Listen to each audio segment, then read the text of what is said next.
Chapter 4 of Slavery, Sect 22.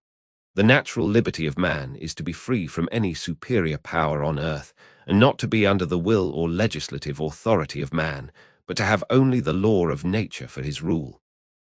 The liberty of man in society is to be under no other legislative power, but that established by consent in the commonwealth, nor under the dominion of any will or restraint of any law, but what that legislative shall enact, according to the trust put in it.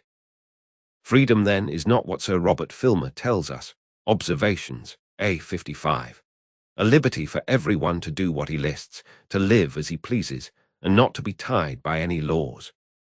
But freedom of men under government is to have a standing rule to live by, common to every one of that society, and made by the legislative power erected in it, a liberty to follow my own will in all things, where the rule prescribes not, and not to be subject to the inconstant, uncertain, unknown, arbitrary will of another man, as freedom of nature is, to be under no other restraint but the law of nature.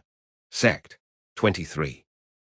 This freedom from absolute, arbitrary power is so necessary to, and closely joined with a man's preservation, that he cannot part with it, but by what forfeits his preservation and life together.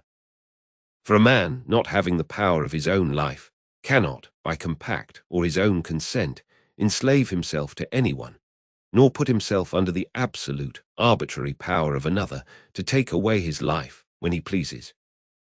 No body can give more power than he has himself, and he that cannot take away his own life cannot give another power over it. Indeed, having by his fault forfeited his own life, by some act that deserves death, he to whom he has forfeited it may, when he has him in his power, delay to take it, and make use of him to his own service, and he does him no injury by it. For whenever he finds the hardship of his slavery outweigh the value of his life, it is in his power, by resisting the will of his master, to draw on himself the death he desires. Sect 24. This is the perfect condition of slavery, which is nothing else, but the state of war continued, between a lawful conqueror and a captive. For if once compact enter between them, and make an agreement for a limited power on the one side, and obedience on the other, the state of war and slavery ceases, as long as the compact endures. For as has been said, no man can, by agreement, pass over to another that which he hath not in himself, a power over his own life. I confess, we find among the Jews, as well as other nations, that men did sell themselves. But it is plain, this was only to drudgery, not to slavery. For it is evident the person sold was not under an absolute, arbitrary, despotical power.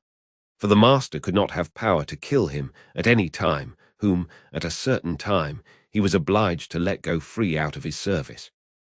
And the master of such a servant was so far from having an arbitrary power over his life, that he could not, at pleasure, so much as maim him, but the loss of an eye or tooth set him free exord. Romans 21.